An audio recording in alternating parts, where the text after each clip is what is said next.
Good evening, everybody. So today we are in the second part of Sale of Goods Act. 2 दिन पहले आप लोग को first part दे दिया गया था सेल ऑफ गुड्स एक्ट का. उसके ऊपर अगर बोलना है तो वापस बोल दे रहा हूँ. सेल ऑफ गुड्स एक्ट कब आया था? 1930 में, 1 जुलाई. It is a part of Indian contract act. भैया इंडियन कॉन्ट्रैक्ट एक्ट किस पे बेस्ड है? English law. ये सब बातें हमने जिक्र किया था. भैया और क्या जिक्र किया था उस दिन फर्स्ट वीडियो में? हमने पढ़ा था सेल क्या होता है, एग्रीमेंट टू सेल क्या होता है, बेलमेंट क्या होता है, हायर परचेस क्या होता है. तो इट्स रिक्वेस्ट, बार बार बोलूंगा, अगर सेकंड पार्ट देख रहे हो तो पहले फर्स्ट पार्ट जरूर देख लेना, उसके बाद ये सेकंड पार्ट देखना. चलिए ठीक है, बोलना शुरू करता है. तो भैया आज के टॉपिक में आपके क्या क्या है? आज मेरे पास 4 टॉपिक है, ऑलरेडी हम बोर्ड पे लिख के रखे हैं. सबसे पहले अनपेड सेलर, जो सीए फाउंडेशन की किताब में यूनिट नंबर 4 पे है. पेज नंबर भी लिख दिया बच्चों, पेज नंबर 2.44. किसी के पास अगर मेरा पीडीएफ नहीं पहुंचा है, नोट्स नहीं है, हैंड रिटन नोट्स नहीं है, आप अपने इंस्टीट्यूट के वेबसाइट से पढ़ सकते हो, कोई दिक्कत नहीं है नोट्स लेकर के. तो पेज नंबर है 2.44. Relevant for CA also, CS also, CMA also, तीनों के लिए रेलिवेंट है. ठीक है, तो सबसे पहला टॉपिक क्या होने वाला अपना आज का? Unpaid seller. दूसरा टॉपिक आज का, इधर जूम, आज का दूसरा टॉपिक ऑक्शन सेल. आज का तीसरा टॉपिक केविएंट एम्टर. आज का चौथा टॉपिक और आखिरी टॉपिक नेमो डैट क्विड नॉन हाबिट. इसका मतलब क्या होता है? No person can sell what he has not got. चलिए आइए, ख्याल लाइन बाय लाइन जाएंगे. तो आज कितने टॉपिक्स अपने पास? 4. आइए आज का सबसे पहला टॉपिक अनपेड सेलर. भैया ये अनपेड होता कौन है? पहले तो बच्चों अच्छा से साफ साफ लिखा हुआ है और मेरा हैंडराइटिंग तो आप जानते ही हो, तो स्क्रीनशॉट लेना है, फटाफट ले लो. 1 मिनट के लिए हटा हुआ है, फटाफट देख लो एक बार अच्छे से. चलिए ठीक है, अब आते हैं भैया अनपेड सेलर. कौन होता है अनपेड सेलर? देख भाई, जो बंदा सामान बेच दिया अपने बायर को पर स्टिल उसको पैसा नहीं मिला, उसे हम कहते हैं अनपेड सेलर. सपोज करो हमने अरुण भैया को लॉ का क्लास पढ़ा दिया पर उनसे पैसा मिलना बाकी है. भैया लॉ का फीस कितना आपका? सपोज करो 10,000. अरुण भैया ने मेरे को 4,000 दिया, 6,000 नहीं दिया. क्या भैया आप अनपेड कहलाओगे? The answer is yes. Ankit Lohiya अभी भी अनपेड कहलाएगा, क्योंकि चाहे अनपेड फुल्ली पेड हो, सॉरी, चाहे फुल्ली अनपेड हो या पार्टली अनपेड हो. भैया अरुण भैया ने आपको 10,000 में से 9,900 रुपीज दे दिया, भैया अभी भी आप अनपेड हो? The answer is yes. अगर 100 रुपया भी बाकी है बायर से, हम कहलाएंगे अनपेड सेलर. भैया एक अनपेड सेलर क्या क्या कर सकता है? एक अनपेड सेलर के पास 2 राइट्स है. फटाफट बोलो बच्चों, एक अनपेड सेलर के पास 2 राइट्स है. सामान के साथ क्या कर सकता है? बायर के साथ क्या कर सकता है? वापस बोल रहा हूं, अनपेड सेलर के पास 2 राइट्स है. Right against goods, right against buyer. बोलो बच्चों, right against goods, right against buyer. भैया आप क्या कर सकते हो? भैया अरुण भैया ने आपको चेक दिया, नेगोशिएबल इंस्ट्रूमेंट एक्ट 1881 के हिसाब से चेक दिया, बिल्स ऑफ एक्सचेंज दिया, प्रोमिसरी नोट दिया. जिस बच्चे को पता नहीं है, promissory note, bills of exchange, cheque are govern by negotiable instrument act 1881 section number 4, 5 and 6. एक बार लिख दे रहा हूं, cheque, bills of exchange and promissory note. भैया कहां है? एनआई एक्ट 1881 में. सेक्शन नंबर जाके आप पढ़ सकते हो, 4, 5 एंड 6. भैया ठीक है, अरुण भैया ने आपको बिल्स ऑफ एक्सचेंज दिया, हम बोले तो भैया वो डिसऑनर हो गया, अंकित भैया कहलाएगा अनपेड सेलर. अरुण भैया ने चेक दिया, वो हो गया डिसऑनर, अंकित भैया कहलाएगा अनपेड सेलर. अरुण भैया ने दिया प्रोमिसरी नोट, वो भी क्लियर नहीं हुआ, अंकित भैया कहलाएगा अनपेड सेलर. भैया आप खुद क्लासेस देते हो, आप खुद फीस नहीं लेते हो, अपनी बहन हर्षिता अग्रवाल को बैठा के रखे हो कि वो आपके बिहार में फीस कलेक्ट करेगी. हम बोले ठीक है. भैया एक बच्चा पढ़ लिया, हर्षिता अग्रवाल आपका एजेंट को फीस नहीं मिला, तब भी हम कहलाएंगे अनपेड सेलर. अनपेड सेलर किसको बोलते हैं? आज मुकेश अंबानी जी का कंपनी जियो, आप जियो रिचार्ज कराते हो और शॉपकीपर को जाकर के पैसे नहीं देते हो, इसका मतलब ये हुआ मुकेश अंबानी जी अनपेड सेलर है। शॉपकीपर को पैसा नहीं मिला मतलब ओनर को पैसा नहीं मिला, शॉपकीपर को पैसा मिल गया मतलब एजेंट को पैसा मिल गया मतलब ओनर को पैसा मिल गया। तो पहला पॉइंट क्लियर कर लो, who is a unpaid seller, जिस बंदे को या तो पूरा पैसा ना मिला या तो कुछ पैसा ना मिला या तो उसको नहीं मिला या तो उसके एजेंट को नहीं मिला, मिला तो मिला, चेक डिसऑनर हो गया, बिल्स ऑफ एक्सचेंज डिसऑनर हो गया, तो बी हम कहलाएंगे अनपेड सेलर। चलो भैया ठीक है, फर्स्ट पैराग्राफ समझ में आ गया। अब अनपेड सेलर का कितना राइट्स है? 2 राइट्स। कितना राइट्स है? 2 राइट्स। अगेन रिपीटिंग, कितना राइट्स है? कितना राइट्स है? 2 राइट्स। अगेन रिपीटिंग, कितना राइट्स है? 2 राइट्स अनपेड सेलर के पास। Right against goods, right against buyer. चलो बोलो बच्चों, right against goods, right against buyer. भैया आप मोदी खाना का दुकान खोल के रखे हो, आपने शुगर, राइस, ऑयल ये सब दुकानें बेचना है, ठीक है। जब तक मेरे को बायर पैसा नहीं देगा, अंकित भैया अपने गोडाउन से सामान निकलने नहीं देगा, इसे कहते हैं मोदी लियन। लियन मतलब होता है to hold the goods. Lien मतलब क्या होता है? To hold the goods. Modi का जूम कर, सपोज करो अंकित भैया का स्टेशनरी दुकान है, ये अलमीरा देख रहे हो, इसको आप सपोज करो ये है हमारा गोडाउन, ठीक है, वही रख। ये हमारा गोडाउन है, ये हमारे सेंटर है क्या? गोडाउन। अब जब तक बच्चा पैसा नहीं देगा हमारे गोडाउन से सामान नहीं निकलेगा, इसे बोलते हैं lien. Lien means to hold the goods. Lien means to hold the goods. बच्चों वापस बोल रहा हूं, lien means to hold the goods. भैया ये लियन कब होता है? बच्चों इधर देखना, लियन कब होता है? पहला कंडीशन लियन का, अंकित भैया उधारी में सामान बेचने का वादा करता है और वो उधारी का वक्त खत्म हो गया, टाइम एक्सपायर्ड। लो भाई, अंकित भैया बोलते हैं ठीक है, अंकित भैया 1 हफ्ता का डेमो क्लास दे सकता है और 1 हफ्ता बाद वो टाइम हो गया एक्सपायर्ड, अंकित भैया का लियन शुरू हो जाएगा। नंबर 2, अंकित भैया कभी सामान उधारी में बेचता ही नहीं है, जो बेचेगा कैश में बेचेगा, नो क्रेडिट। तो क्या होगा? जब तक पैसा नहीं मिलेगा मेरा सामान मेरे गोडाउन से नहीं जाएगा, लियन। एंड तीसरा, हमको पता चला मेरा बायर अरुण लोहिया क्या हो गया? इनसॉल्वेंट। क्या हो गया? इनसॉल्वेंट। तो बच्चों लियन कब होता है? जब आपने जो वक्त दिया वो उधारी का वक्त बायर के लिए खत्म हो गया। आपका बिजनेस करने का तरीका है भैया कि आप उधारी में सामान नहीं बेचोगे। एंड तीसरा, when buyer becomes insolvent.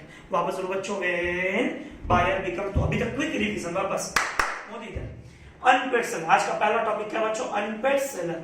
2 rights unpaid seller के पास, फटाफट बोलो कौन कौन सी? Right against goods, right against buyer. चलो बोलो, right against goods, right against buyer. वापस बोलो, right against goods, right against buyer. Goods के साथ सबसे पहला काम क्या कर सकते हो? हम अपने गोडाउन में सामान रखेंगे जब तक पैसा नहीं मिलेगा। Lien means to hold the goods. Lien means to hold the goods. वापस बोलो, lien means to hold the goods. जब अपने सामान को अपने गोडाउन में, अपने कस्टडी में, अपने पास रखते हैं, इसे कहते हैं लियन। भैया ठीक है। अगला राइट, स्टॉपेज इन ट्रांजिट। सामान इधर मोदी, सामान गोडाउन से निकल चुका है और सामान सड़क पे है, किसके पास? अंकित लोहिया सेलर है आज के क्लास में, अंकित लोहिया के ट्रांसपोर्टर के पास। वापस बोल रहा हूं, ये मेरा गोडाउन है, ये प्रोडक्ट है जो हम बेच रहे हैं, और सपोज करो ये ट्रांसपोर्टर है हमारे क्लासरूम का। अब ये ट्रांसपोर्टर सामान लेके जा रहा है, हमने क्या लूज कर दिया? लियन लूज किया। क्या लूज किया? लियन। और क्या शुरू हो गया? Stoppage in transit. मतलब सामान किसके पास है? भैया आपके कैरियर के पास, भैया आपके ट्रांसपोर्टर के पास। मतलब भैया एक बात हम समझ गए, आप क्या बोलना चाहते हो। जब लियन खत्म होगा तब स्टॉपेज इन ट्रांजिट शुरू होगा। वापस बोल रहा हूं, जब लियन खत्म होगा तब स्टॉपेज इन ट्रांजिट शुरू होगा। Where lien ends stoppage in transit starts. एक बार मेरे सामान अगर गोडाउन से निकल गया, मेरे कंट्रोल में तो नहीं है, पर हाँ मेरे ट्रांसपोर्टर के कंट्रोल में है। भैया स्टॉपेज इन ट्रांजिट कब होता है? Answer is very very simple बच्चों, जब बायर क्या हो जाए, इनसॉल्वेंट, बायर पैसा देने से मना कर दो। भैया ये बेवकूफियां लगाता है सीएस और सीएमएल बच्चे, जो बच्चे वीडियो देख रहे हैं। भैया आज हमको मल्टीपल क्वेश्चन पे टिक करना है और आप बोलते हो लियन भी कब होता है? जब buyer insolvent. Stoppage in transit भी कब होता है? जब बायर इनसॉल्वेंट। भैया एक बात बोलो, मल्टीपल क्वेश्चन आएगा, बोलेगा buyer becomes insolvent, unpaid seller having following rights, lien, stoppage in transit, resale. भैया हम किस पे टिक करेंगे? आंसर इज, सुन लो बच्चों, आपको टिक करना है स्टॉपेज इन ट्रांजिट पे। लियन तब भी होता है जब बायर इंसॉल्वेंट नहीं होता। वापस बोल रहा हूं बच्चों, लियन मतलब सामान होल्ड करना तब भी होता है जब बायर इंसॉल्वेंट नहीं होता, पर स्टॉपेज इन ट्रांजिट तभी होता है जब बायर इंसॉल्वेंट होता है। वापस बोल रहा हूं, लियन का मतलब क्या होता? सामान अपने पास रखना, to hold the goods. Lien means to hold the goods. अगर तुम्हारा क्रेडिट पीरियड खत्म हो गया या हम क्रेडिट पे देते ही नहीं है तो लियन हो सकता है, पर स्टॉपेज इन ट्रांजिट में बायर बिकम्स इंसॉल्वेंट। तो होप सीएस और सीएमए वाले बच्चों को ये बात क्लियर हो गई एकदम अच्छे से। अंकित भैया ने जो बोला कि बायर बिकम्स इंसॉल्वेंट, तो कहां पे होगा? Stoppage in transit. अगला भैया आपके पास आखिरी राइट है, रीसेल। भैया वेट कर रहे हो, ये सामान अरुण लोहिया ने बोला था आपसे खरीदेगा, ये सामान उसने वादा किया था आपसे खरीदेगा, अब वो सामान खरीदने नहीं आया। ठीक है ना, अपने मन से पूछो, क्या ये सामान खराब होने लायक है? क्या ये सामान जल्दी खराब हो जाएगा? अपने मन से पूछो, क्या ये सामान जल्दी खराब हो जाएगा? नहीं ना। अरुण भैया को एक अपॉर्चुनिटी दो, हमारा बायर है, उसको एक नोटिस दो कि भैया अगर तुम टाइम पे पैसा नहीं दिए, हम ये सामान क्या कर देंगे? बेच देंगे। क्या कर देंगे? बेच देंगे। पर हाँ भैया, आप सपोज करो मछली बाजार में मछली बेच रहे हो भैया, अब अंडा बेच रहे हो, अब फूल बेच रहे हो भैया, अब क्या करोगे? ये तो पेरिशेबल नेचर का गुड्स है भैया, अब क्या करें? अब अरुण लोहिया को आप नोटिस दोगे? द आंसर इज नहीं। तो सीएस सीए वाले बच्चों अच्छे से, अगर सामान नॉन पेरिशेबल है, मतलब खराब होने वाला नहीं है जल्दी से, आप अपने बायर को प्रायर नोटिस दोगे कि भैया अगर तुमको पैसा नहीं दिए हम सामान बेच देंगे। पर हाँ, अगर सामान सड़ने वाला है, पेरिशेबल नेचर है, कौन सा नेचर है? पेरिशेबल नेचर है, आपको नोटिस देने का जरूरत नहीं है। चुपचाप बिना बायर को पूछे, फोन किए बिना आप क्या करो? सामान को बेच दो। भैया फर्स्ट टाइम जब हम लोग को पूरा खून में चला गया, आपने क्या शुरू किया? Sale of goods act 1930 second part. सबसे पहले आपने बोला अनपेड सेलर कौन होता है? भैया आप ट्यूशन पढ़ा दिए, आपको पैसा नहीं मिला, यू आर अनपेड सेलर। भैया आप पढ़ाए, आपको आधा पैसा मिला, भैया still you are unpaid seller. भैया आप पढ़ाए, आपको चेक मिला, चेक बाउंस हो गया, आप स्टिल अनपेड सेलर। भैया बिल्स ऑफ एक्सचेंज मिला, डिसऑनर हो गया, स्टिल अनपेड सेलर। भैया आपको पैसा नहीं मिला, आपके बहन एजेंट को पैसा नहीं मिला, still unpaid seller. Unpaid seller के पास दो राइट्स है खून में, right against goods, right against buyer.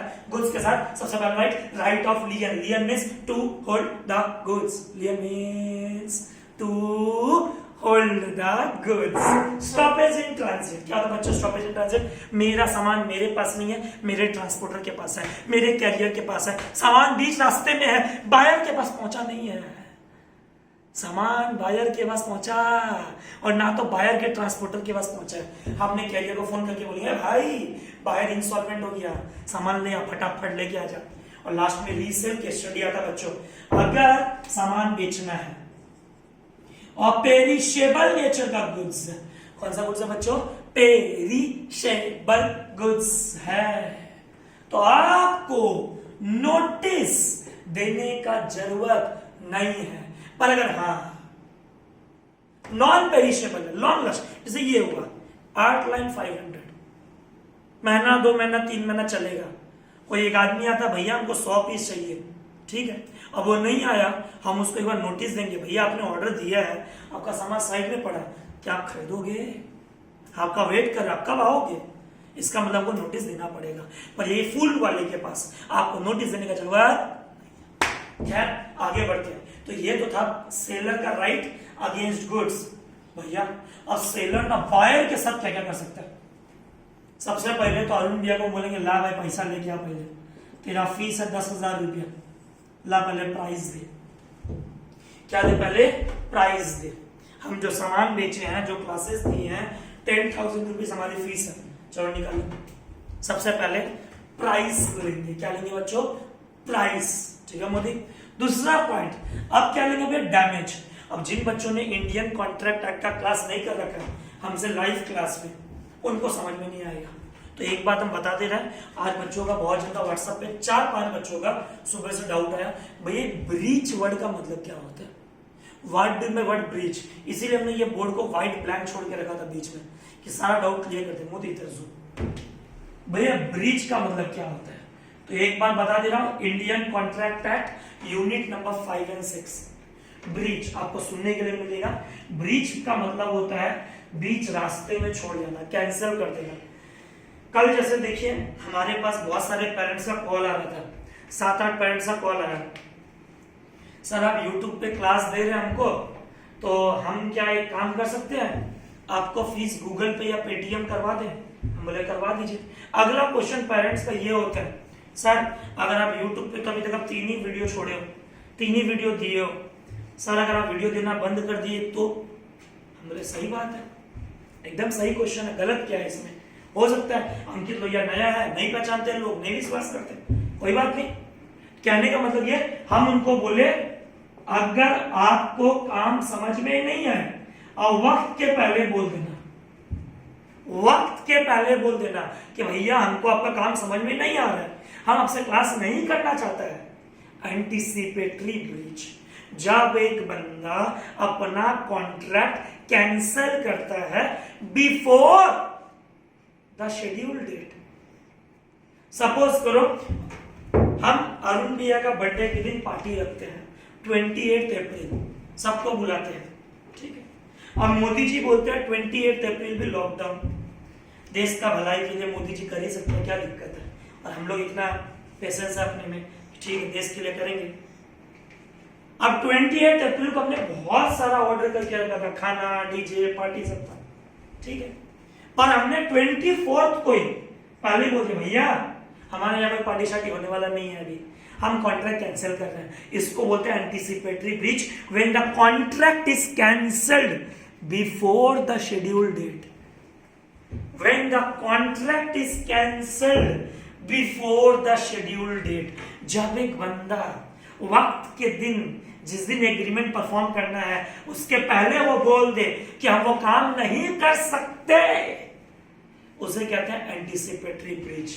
तो बच्चों उस केस में क्या लेगा? डैमेजेस। क्या लेगा बच्चों? डैमेजेस। आज अरुण भी आएगा और मेरे को बोलेगा कि देख भाई हम तेरे भरोसे, तेरे से हम क्लास लिया 10,000 रुपया लॉ का, अब तुम पढ़ा नहीं रहा है, अब हम किसी और टीचर के पास जाएंगे, मेरा फीस लग जाएगा 18,000 16,000, ला भाई मेरे को मेरा compensation they, difference between market price and contract price, इसे कहते हैं बच्चों डैमेज।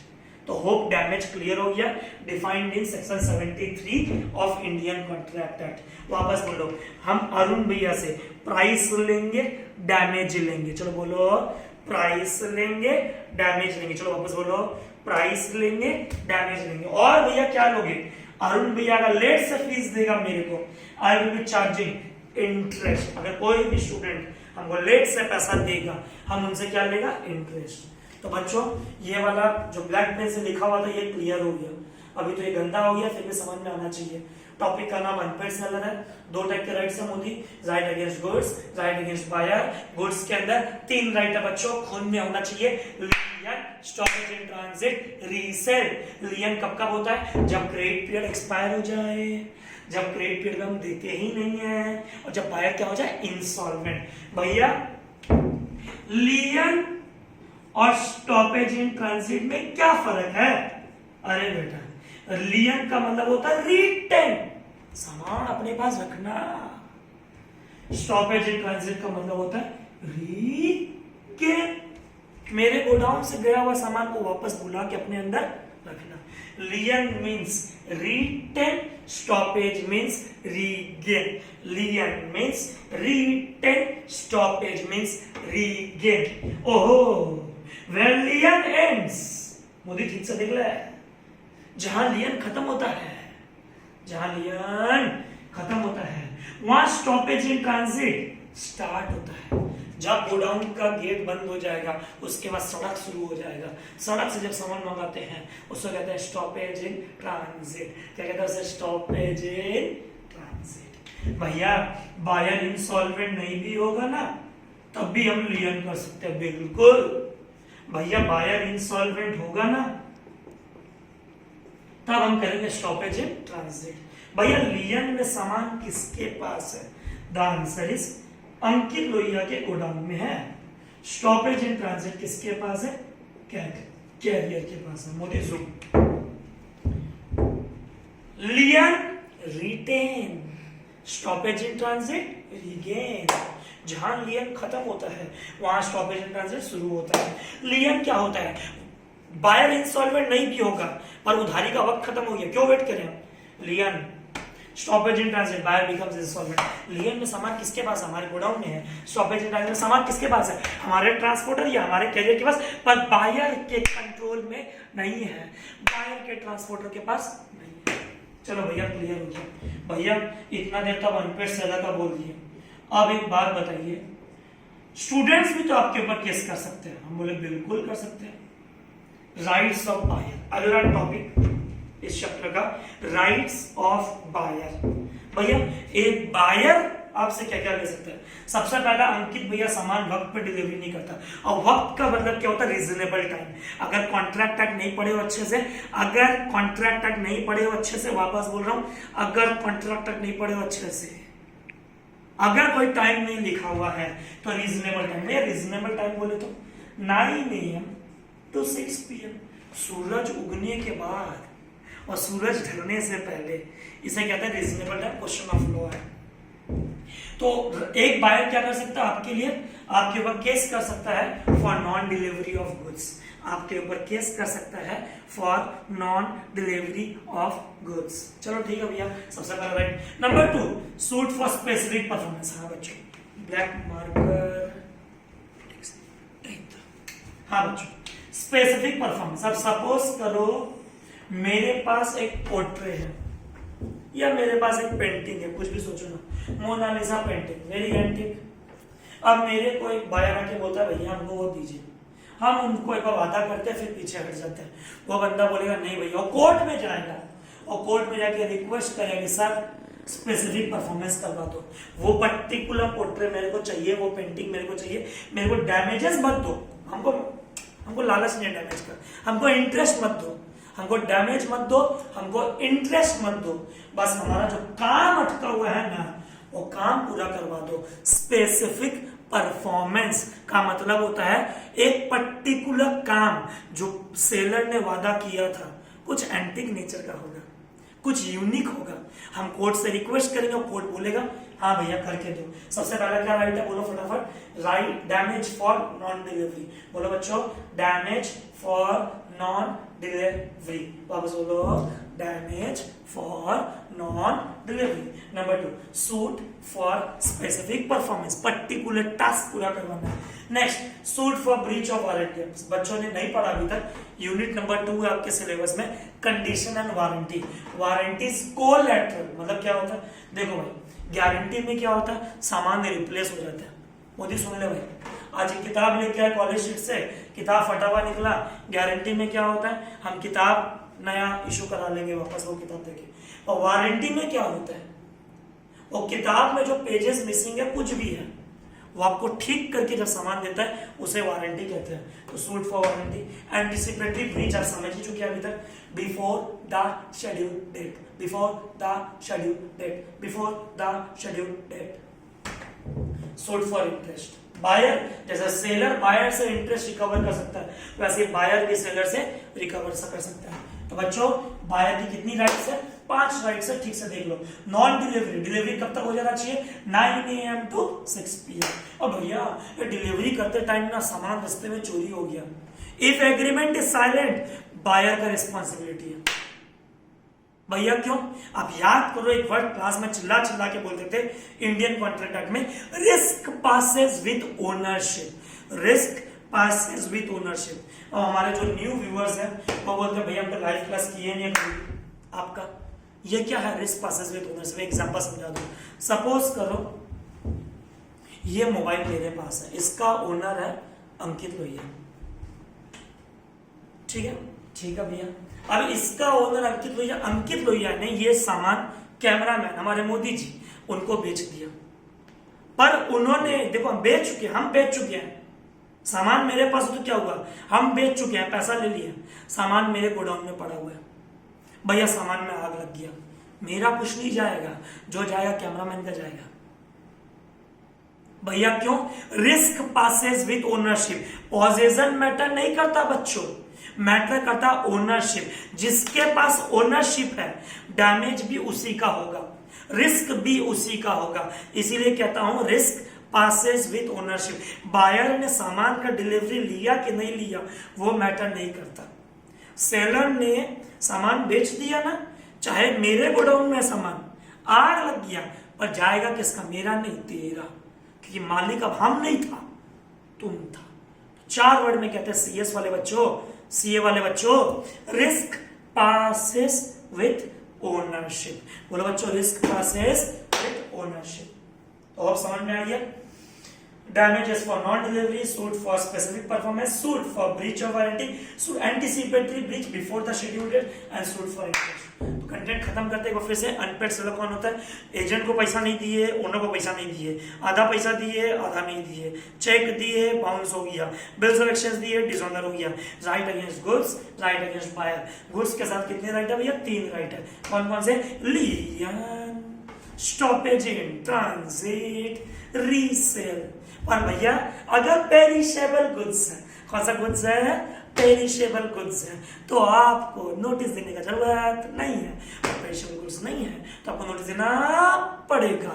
भैया लियन कब होता है? जब क्रेडिट पीरियड खत्म हो जाए या बायर इंसॉल्वेंट हो जाए। पर स्टॉपेज इन ट्रांजिट कब शुरू होता है? जब लियन खत्म होता है। This completes our first topic, unpaid seller. Pause करिए पर। तो बच्चों कौन सा टॉपिक अभी सेकंड नंबर अपना? Auction sale. फर्स्ट टॉपिक एकदम भैया पूरा खून में चला गया, अनपेड सेलर। किताब देखेंगे याद आ जाएगा सारा का सारा एग्जांपल्स के साथ। अब आता है आज का दूसरा टॉपिक, ऑक्शन सेल। नाम से ही पता चल रहा है, सुने भी हो, ऑक्शन वर्ड का मतलब क्या होता है? नीलामी।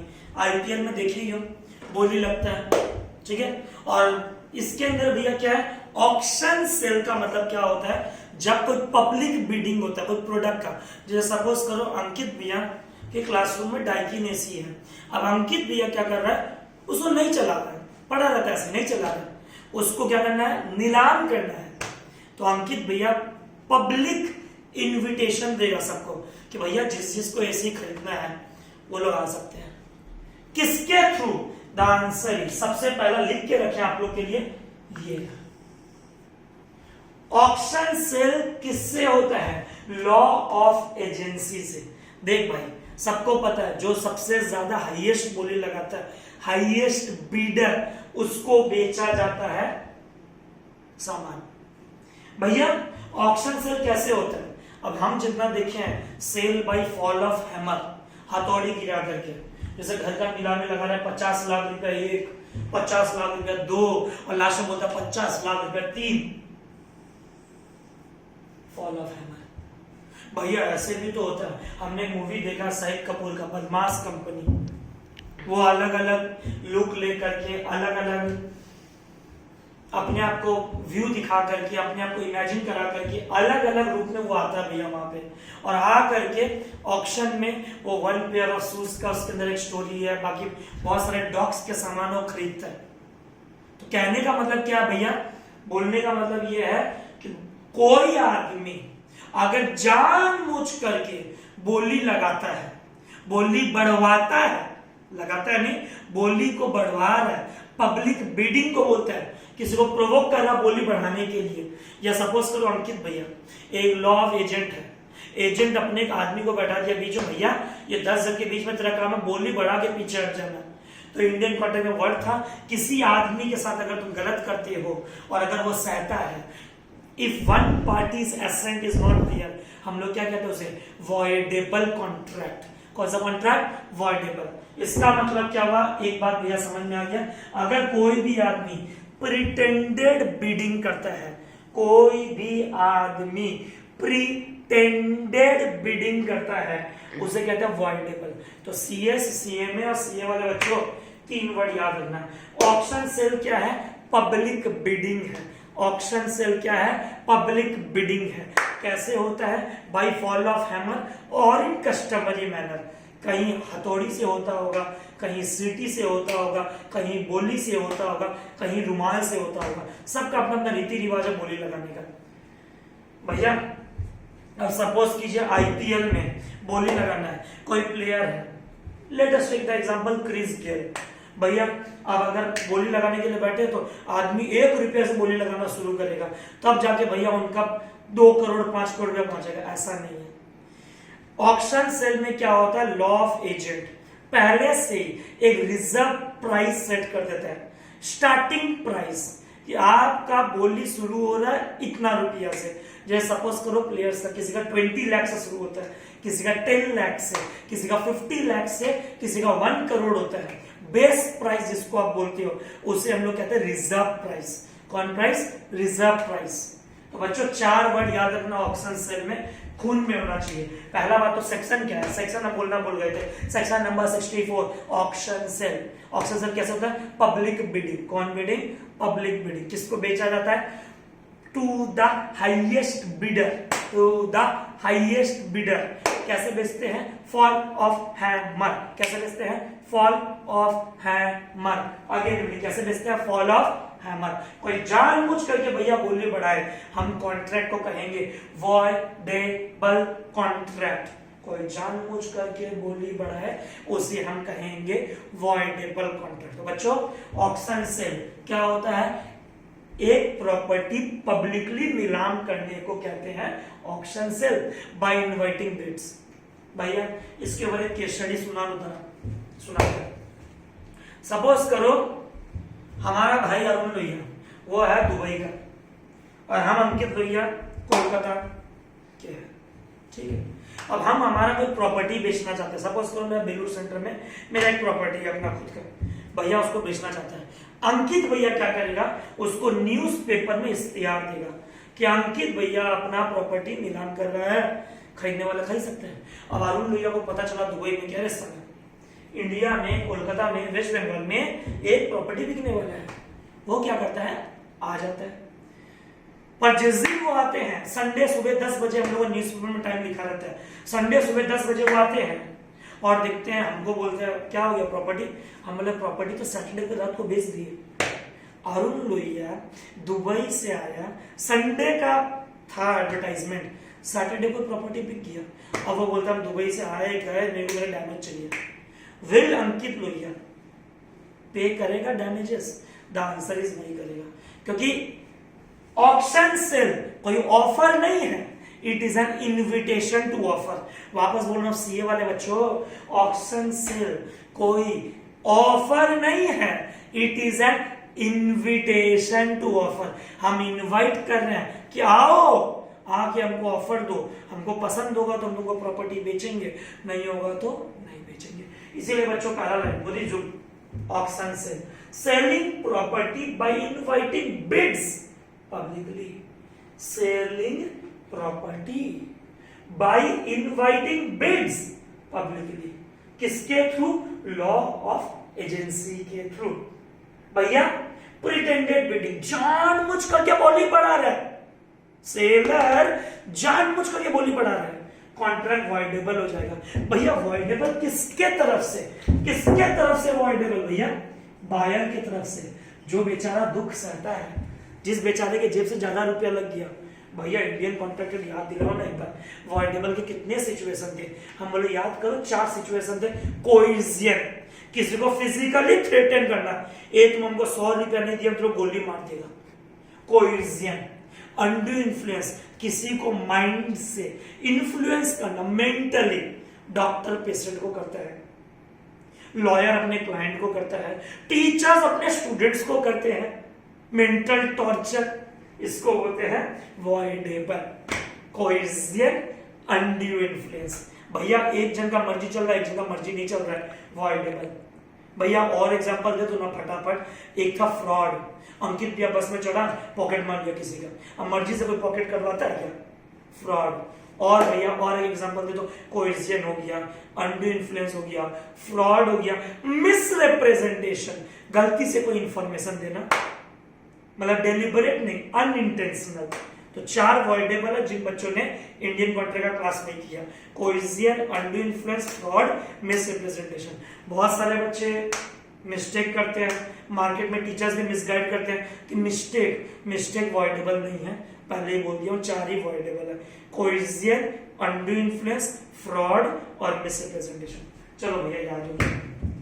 नेक्स्ट भैया सामान लॉट्स में बेचना चाहता है, टुकड़ों में बेचना चाहता है, the answer is option sell में बेच सकता है। एंड लास्ट में कैसे होता है? Fall of hammer. भैया आप 2 बिल्डर ना मिल करके एक आदमी को बिड से निकालना चाहते हो, निकाल सकते हैं, निकाल सकते हैं। हम 2 बिल्डर, जैसे हम भी बिड लगाने के लिए गए, हर्षिता अग्रवाल मेरी बहन, नेहा अग्रवाल मेरी बहन, वो लोग भी बिड लगाने के लिए गई।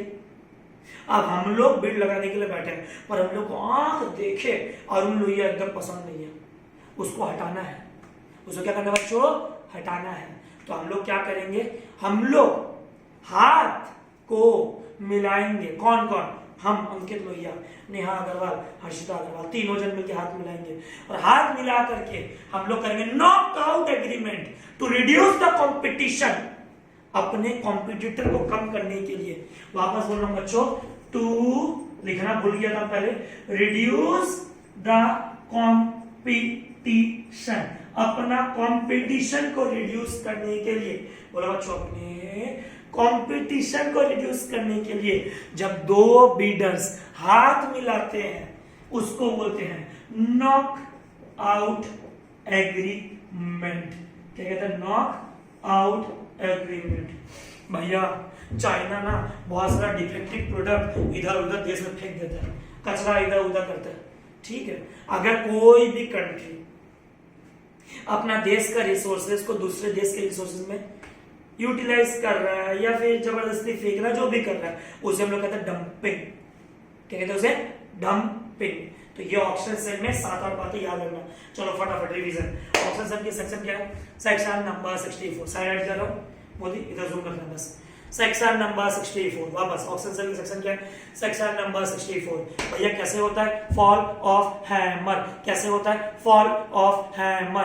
भैया कौन करवाता है? Law of agency. कौन करवाता है? Law of agency. भैया कौन सा बिडिंग है? Public bidding. वापस बोलो, पब्लिक बिडिंग। भैया कोई प्राइस, जो प्राइस सेट होता है उसको बोलते हैं रिजर्व प्राइस। कौन प्राइस? Reserve price. भैया प्रिटेंडेड बिडिंग हो रहा है, बोली बढ़वाया जा रहा है, वॉइडेबल। किसके तरफ से? बायर, एग्री पार्टी, जो बेचारा सहता है, मेरे तरह जो बेचारा सहता है। प्रिटेंडेड बिडिंग बोले तो वॉइडेबल। भैया नेक्स्ट, आप 2 कॉम्पिटिटर मिलकर हाथ मिला रहे हो, उसको बोलते हैं नॉकआउट एग्रीमेंट। और एक कंट्री दूसरे कंट्री में अगर सामान इलीगली या कैसे भी करके अगर अपने रिसोर्सेज को कैसे भी करके शेयर कर रहा है, उसको हम लोग बोलते हैं एक्स्ट्रा शेयर कर रहा है, उसको बोलते हैं dumping. This completes our second topic, auction sale. हाँ, तो ऑक्शन सेल लास्ट बार फिर से बोल रहा हूं। सेक्शन नंबर क्या बच्चों? 64। कौन करता है? Selling property by inviting bids publicly. It is agent auctioneer, जो ऑक्शन सेल करवाता है एजेंट, कौन अपॉइंट करता है, लॉ ऑफ एजेंसी, कौन कहता है उसको, auctioneer. Next, pretended bidding voidable, competition reduce करना है, knockout agreement, goods are put in lot, हाँ अलाउड है, लॉट में बेचना प्राइमा फेसी होता है। अब प्राइमा फेसी का मतलब जिसको नहीं पता है, Indian contractor unit 1 second paragraph में लिखा which seems to be true but not true, जो दिखता तो सही है पर वो सही एक्चुअली होता नहीं है। एंड सेल इज कंप्लीट, कब सेल कंप्लीट होता है, by fall of hammer. Again repeat, sale कब कंप्लीट होता है, बाय फॉल ऑफ हैमर। आओ बच्चों तीसरा टॉपिक शुरू करते हैं, केविएंट एम्प्टर। बेटा केविएंट एम्प्टर लिखेगा भी समझाएगा, देखिएगा प्लीज।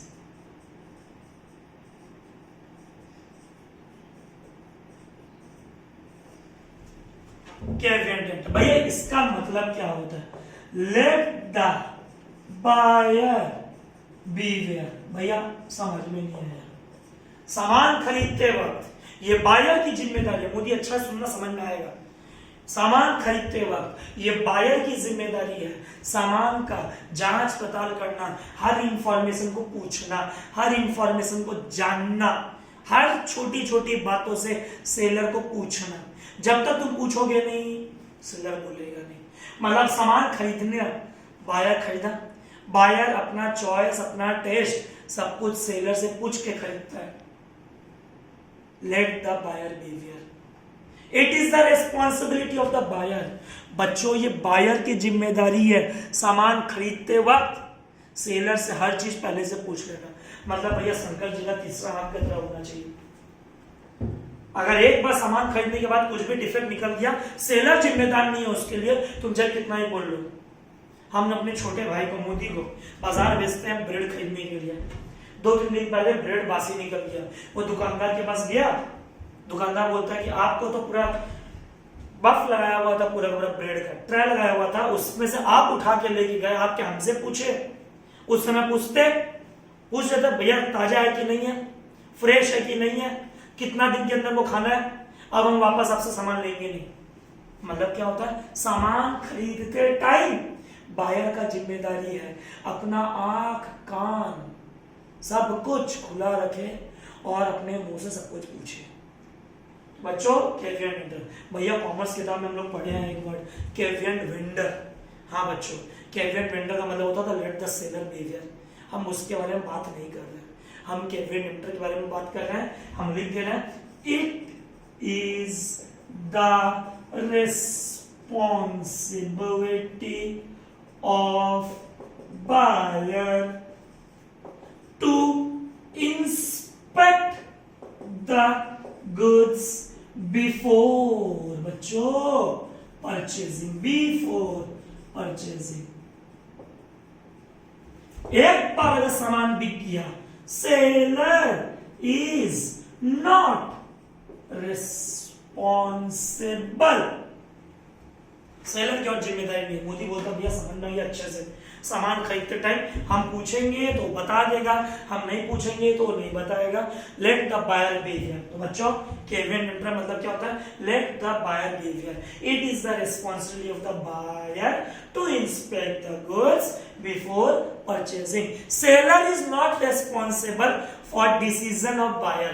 बायर अपना जो भी गलत डिसीजन ले, प्रोडक्ट में कोई भी डिफेक्ट निकले, सेलर उसके लिए जिम्मेदार नहीं है।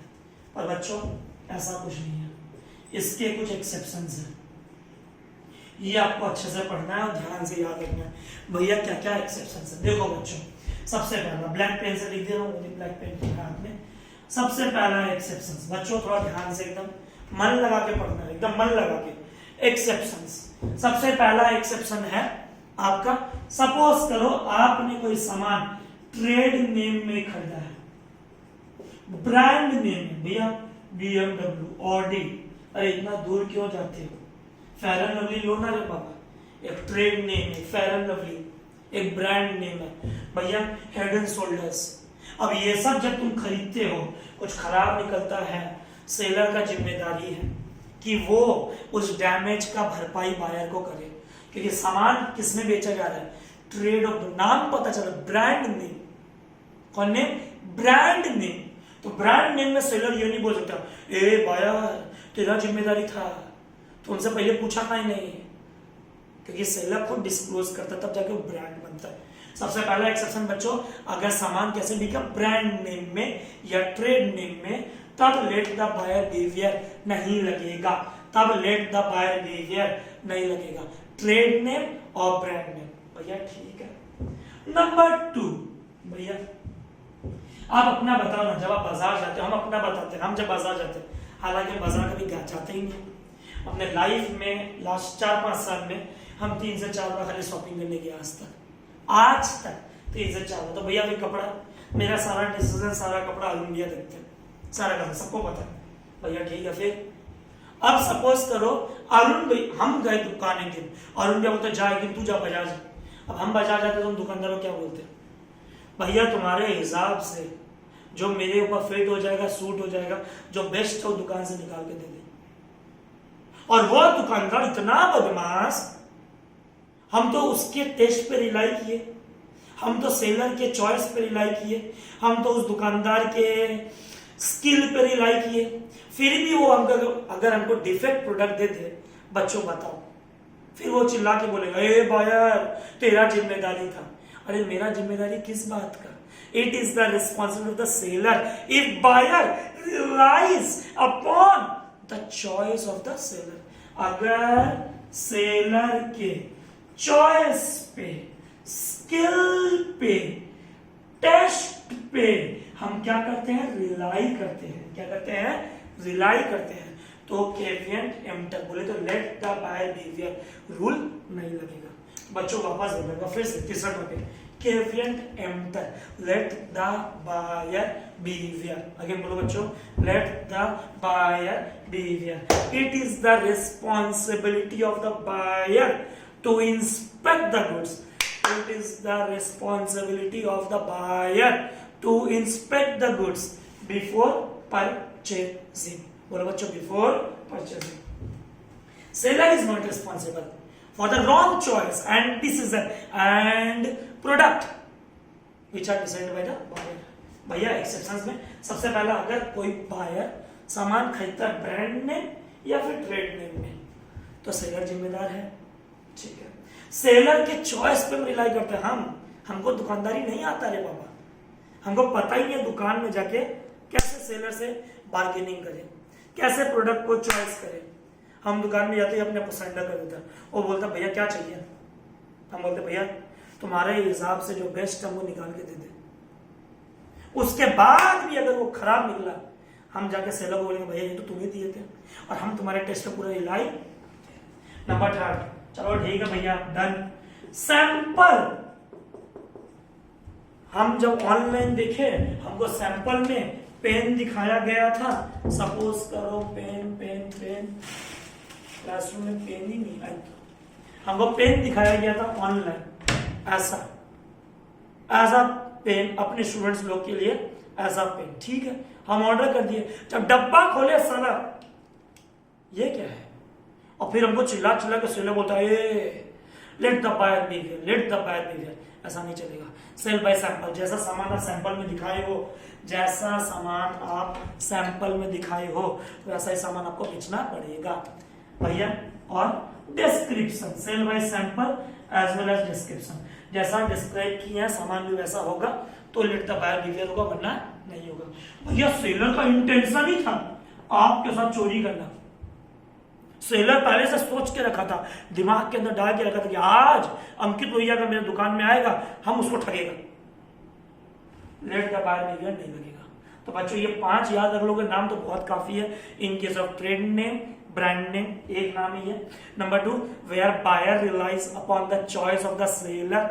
Number 3, sale by sample. Number 4, sale by description, where the buyers where the seller intention was to fraud है। सेलर का जिम पहले से इंटेंशन नहीं था कि हम बायर के लूटेगा ही लूटेगा। तो हो बच्चों समझ में आया, caveat emptor, let the buyer behaviour. It is the responsibility of the buyer to inspect the goods before purchasing. एक बार के लिए बोर्ड से हट जा रहा हूँ, पूरा मोदी पूरा बोर्ड दोनों को दोनों एक साथ दिखा दे, देख सकते हो।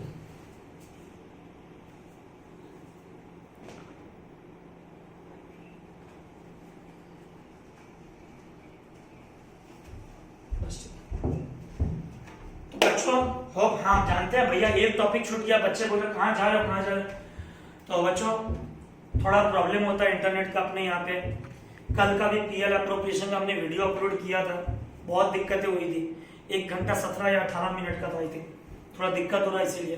तो 50-55 मिनट्स का वीडियो इतना ही हम लोग ट्राई कर रखने का। तो चिंता मत कीजिए, थर्ड पार्ट अभी आएगा वीडियो का, मोस्ट प्रोबेबली ट्यूसडे और वेडनेसडे, आपको पता चलेगा।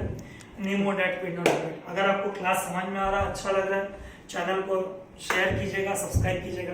पहली बार बोल रहा हूँ यह बात, आज 4th क्लास रिकॉर्ड किया हूँ, तो आपको अच्छा लगे कोई दिक्कत नहीं है, शेयर सब्सक्राइब मत भी करो, कोई दिक्कत वाला बात नहीं है, बस पढ़ाई अच्छा से करो। और एक बात, क्लास 9, 10, 11, 12 से बच्चों को यही पढ़ाया जाता था, चाहे कॉमर्स हो, इको हो, बीएसटी हो, bracket open bracket close. School का टीचर तो अपना काम कर दिया, ये ब्रैकेट ओपन ये क्लोज, ठीक है। वैसा नहीं होता थ्योरी पेपर। जब तक आप कीवर्ड्स खुद एग्जांपल्स के साथ अगर नहीं समझोगे तो नहीं होगा। इट्स अ रिक्वेस्ट, हर चीज बोलूंगा, नहीं समझ में आए आराम से आप क्लासेस पूछ सकते हो, ठीक है। क्लास कीजिए, एग्जाम ड्रॉप मत कीजिएगा। और आप लोग का वीडियोस बेसिकली मई और जून लोगों के बच्चों के लिए, तो आप ज्यादा से ज्यादा अच्छे से पढ़ाई करो, अच्छे से अपना अटेम्प्ट वेस्ट मत करना। कब लॉकडाउन ओपन होगा नहीं होगा कुछ नहीं पता, सब सफर कर रहे हैं, कोई दिक्कत नहीं है, सबका सेफ्टी के लिए बहुत जरूरी भी है ये चीज। तो होप मेरा बात को आप समझ रहे हो। वीडियो को शेयर कीजिएगा, सब्सक्राइब कीजिएगा और अच्छे से पढ़ाई कीजिएगा। कोई दिक्कत हो, सिंगल डाउट, आप आराम से कभी भी कांटेक्ट कर सकते हो, ठीक है। कंपनी लॉ का वीडियो भी ट्राई करेंगे आज लाने का, नहीं तो बाय नेक्स्ट डे आ जाएगा, चिंता मत कीजिएगा। Thank you, hope you enjoyed the class and multiple questions जो भेजे हैं इन यूनिट्स के रिलेटेड, कम से कम 40 मल्टीपल्स भेजे हैं सीएस और सीएमए को व्हाट्सएप ग्रुप पे। अगर नहीं मिला है कॉल करके आप मेरे से मांग सकते हो, ठीक है। Thank you, hope you enjoyed the class.